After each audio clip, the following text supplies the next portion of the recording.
Good morning. Have a nice day.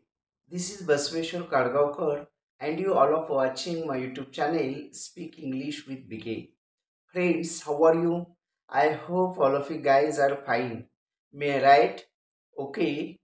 Welcome back to my channel Speak English with BK. Friends, today we are going to learning very interesting topic, that is the use of have and has. Have and has, these two words are helping verbs, or modal accessories, or we can say just models. These two models, have and has, how will we use in English sentence making.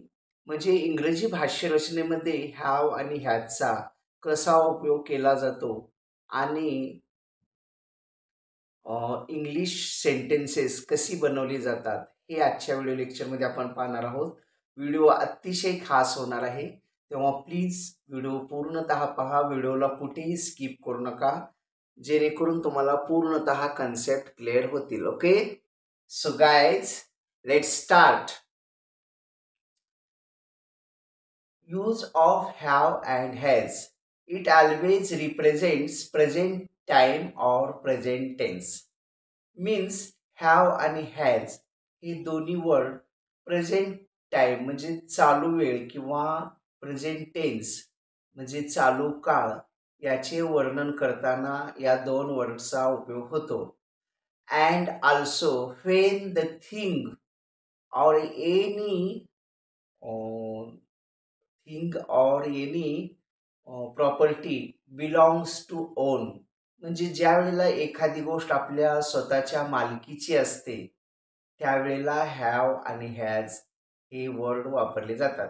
उदाहरणार्थ, आपल्याकडे एखादी car आहे, मग आपण आपल्या मालकीची स्वतःची, तर त्यावेळेला आपण असं म्हणू शकतो, आय हॅव अ कार. म्हणजे माझ्याकडे माझ्या स्वतःची किंवा माझ्या मालकीची अशी एक कार आहे. I have a car. म्हणजे ज्यावेळेला एखादी गोष्टीवर आपल्या स्वतःचा ताबा दाखवायचा असतो किंवा ती स्वतःची आहे हे सांगायचं असतं, त्यावेळेला हॅव आणि हॅज हे हेल्पिंग वर्ब वापरले जातात. अगोदर आपण हॅज हा जो हेल्पिंग वर्ब आहे तो कशा प्रकारे इंग्रजी भाष्य रचनेमध्ये कसा वापरला जातो हे डिस्कस करूया, आणि त्यानंतर हॅव हे हेल्पिंग वर्ब कसे वापरले जाते पाहूया. So guys, let's start. That is has.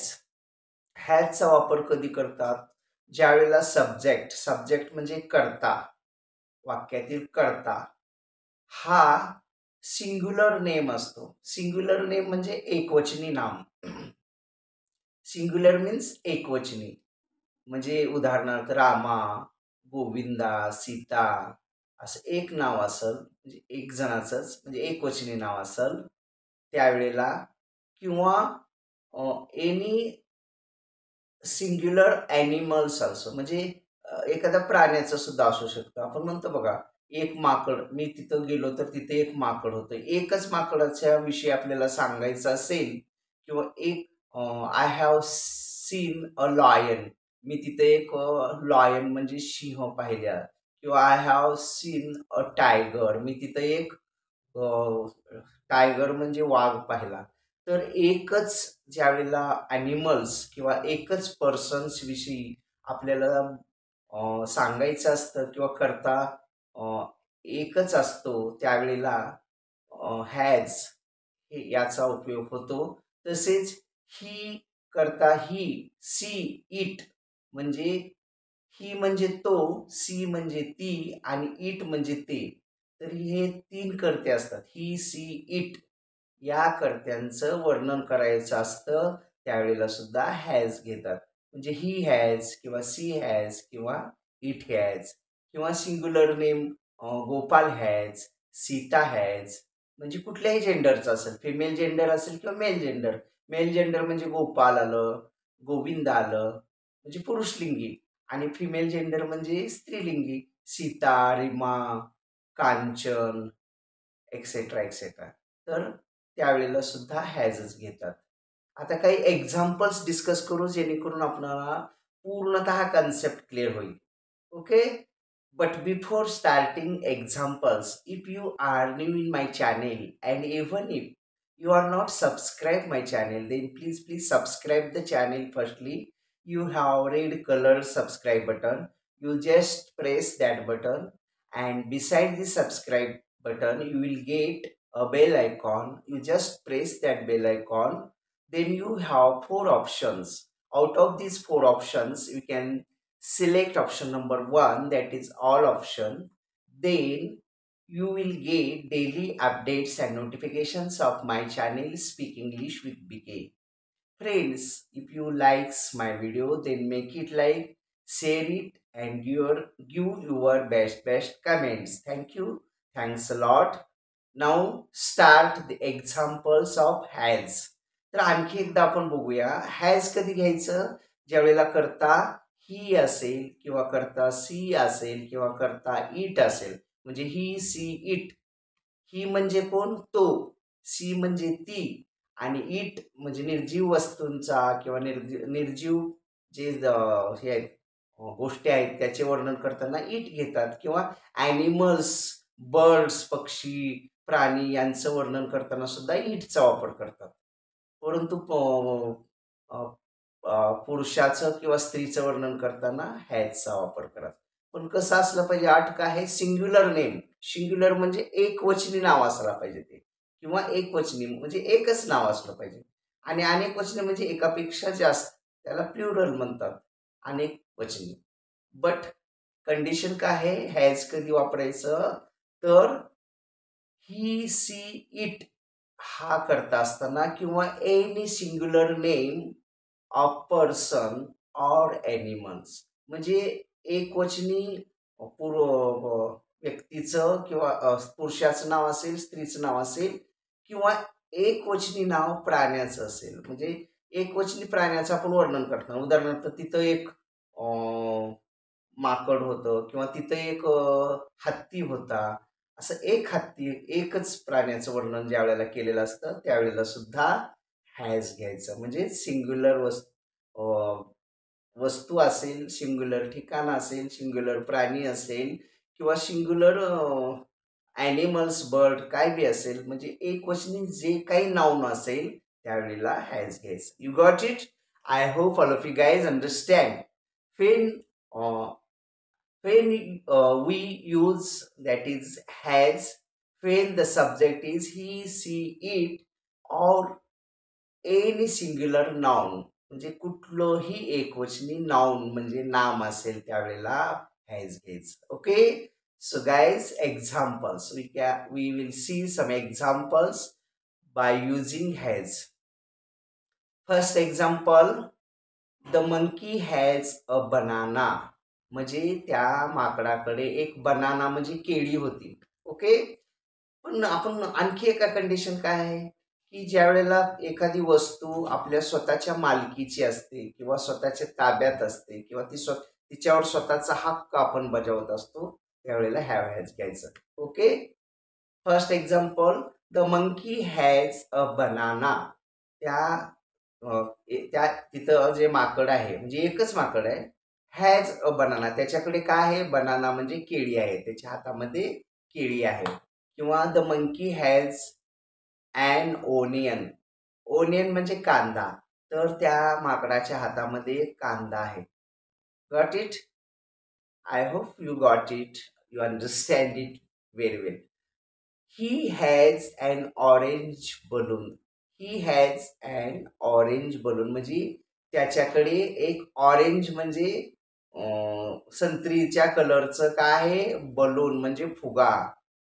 त्याच्या हातात एक ऑरेंज कलरचा फुगा आहे आणि तो त्याच्या स्वतःच आहे. It has fruits for it.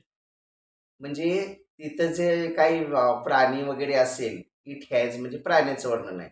Fruits for it, त्याच्याकडे खायला फळं आहेत. किंवा Gopal has his own car. गोपालकडे त्याची स्वतःची अशी एक कार आहे. किंवा Gopal has his own Mercedes. गोपालकडे त्याच्या स्वतःची मर्सिडीज गाडी आहे. किंवा Sita has her own BMW car. सीताकडे तिची स्वतःची अशी BMW कार आहे. किंवा I have a Duster car. माझ्याकडे डस्टर कंपनीची कार आहे. You got it? किंवा Ramesh has a lot of money. रमेशकडे भरपूर पैसे आहेत. Ramesh have a lot of मनी म्हणजे रमेशकडे खूपसे पैसे आहेत किंवा खूप असे धनद्रव्य आहे, पैसा आहे, संपत्ती आहे असं.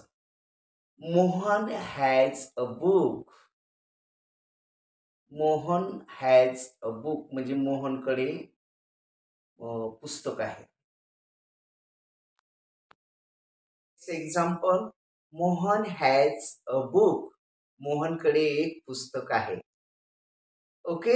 तर मित्रांनो, हॅज हे जे हेल्पिंग वर्ब आहे याचा प्रॉपर यूज कशा प्रकारे इंग्रजी भाष्य रचनेमध्ये केला जातो हे आता आपण पाहिलेलं आहे, डिस्कस केलेलं आहे. Once again we can repeat all the rules. The first rule is when the subject is he, she, it or any singular name. म्हणजे सब्जेक्ट करता जर वाक्यातला ही असेल, शी असेल किंवा इट असेल किंवा एकवचनी नाम असेल त्यावेळेला हॅजचा वापर करतात. किंवा एखादा ॲनिमल, एकच ॲनिमलच्या किंवा एकच पक्षाचा आपल्याला उल्लेख करायचा असतो त्यावेळेला सुद्धा हॅजच घेतात. म्हणजे एकवचनी ॲनिमलचं नाव असेल, बर्ड्सचं नाव असेल किंवा ॲनिमल असेल, एकाच प्राण्याचं वर्णन असेल किंवा एकाच पक्षाचं असेल त्यावेळेला सुद्धा हॅज घेतात. म्हणजे he has, she has, it has किंवा मंकी हॅज किंवा अ लॉयन हॅज किंवा अ टायगर हॅज. आता एखादं आपण प्राण्याचं घेऊया. A monkey has a banana. त्याच्याकडे केळी आहे. किंवा a lion has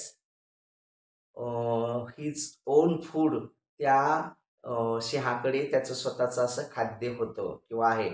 a tiger has a lot of fruits. त्या वाघाकडे भरपूर अशी फळं होती. Okay, you got it.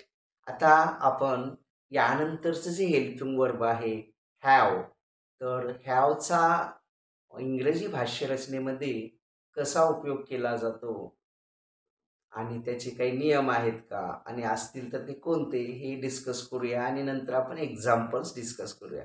So guys, have कधी वापरायचं?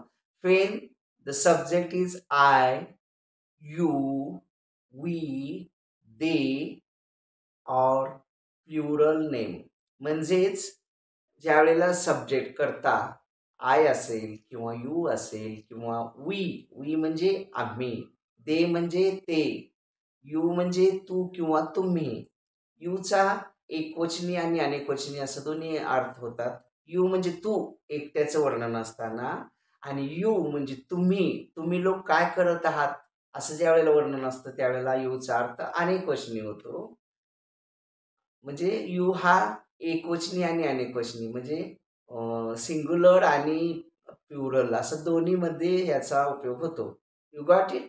आणि आय ज्यावेळेला करता आय असतं म्हणजे आय करता आय असताना किंवा करता यू असताना किंवा करता दे असताना किंवा करता वी असताना किंवा प्लुरल नाऊन असताना. प्लुरल नाऊन म्हणजे अनेकवचनी नाम. आता अनेकवचनी नाम म्हणजे एकाऐवजी दोन नाव आले असते. हरिमा अँड सीता असं दोघींचं नाव आलेलं आहे बघा. म्हणजे दोघींचं वर्णन असेल किंवा गोपाल अँड रमेश असं दोघांचं नाव असेल तर त्यावेळेला हॅव हे हेल्पिंग वर्ब वापरतात. You got it.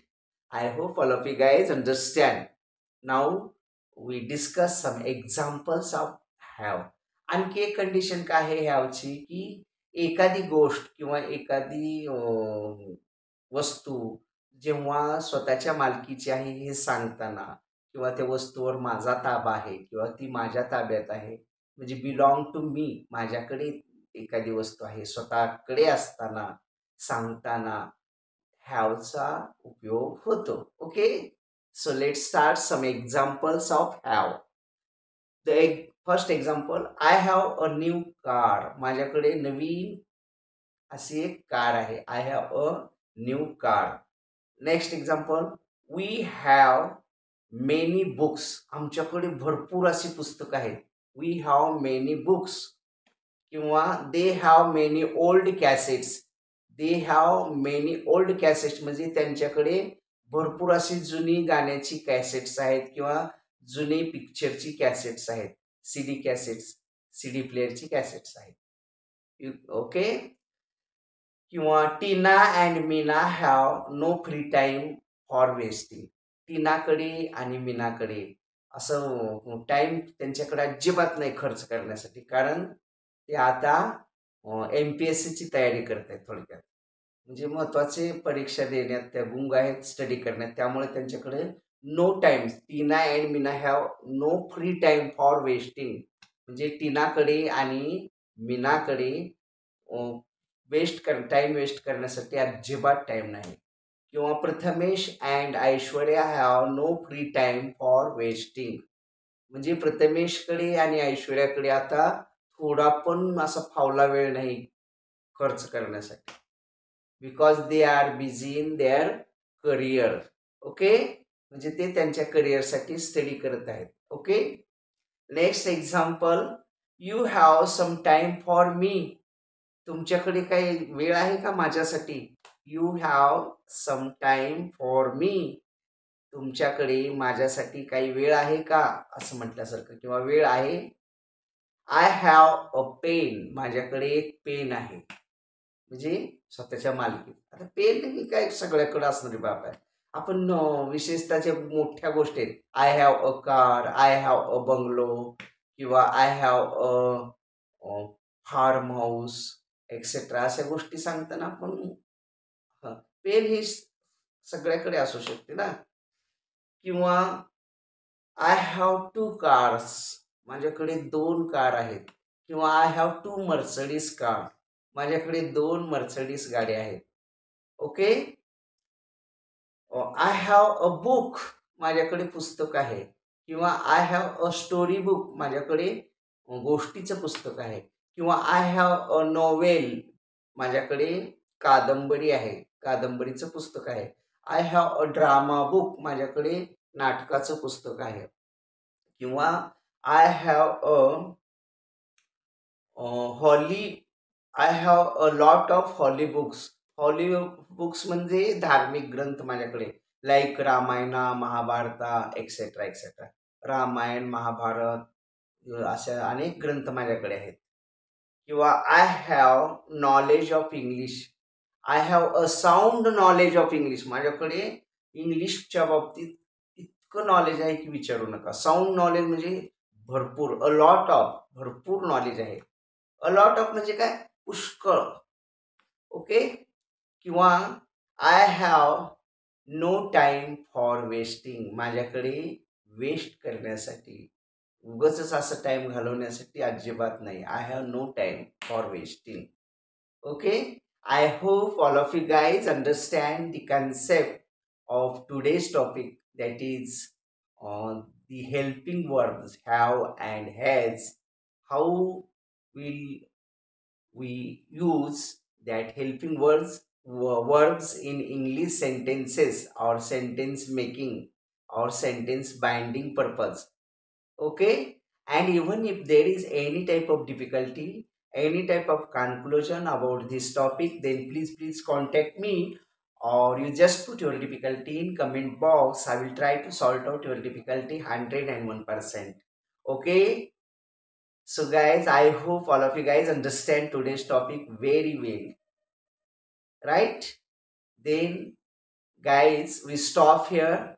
Have a nice day. Keep smiling forever.